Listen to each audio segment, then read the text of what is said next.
mid-60s, before I started popping popcorn at the Drake, of course I hung around there all the time, especially when there was a good monster movie on or something I wanted to see. And a lot of times I would spend time upstairs in the balcony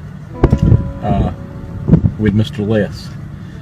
Mr. Les was an old black man that ran the concession stand upstairs at the Drake, and if I remember correctly, I think he worked for the railroad at one time and had his legs hurt in an accident at the railroad. If you looked at him head on, his legs at the knees made a perfect X. His legs were bent really bad, and he walked with a cane.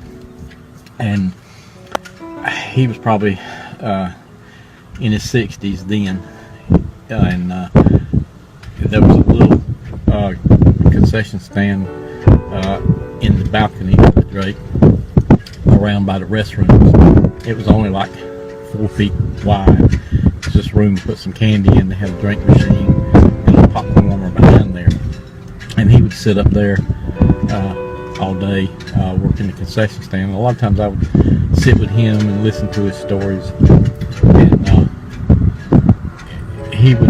he would listen, especially if they were playing a monster movie or something, and if the crowd in the balcony would get too rowdy or they'd be yelling or talking too loud at the screen, he would hobble around with his cane, go around and hobble up the steps until he got to the top where the railing came down, and he'd take that cane and he'd bang it against that railing, and he'd yell at them. He'd even use the N-word and tell them to be quiet and settle down.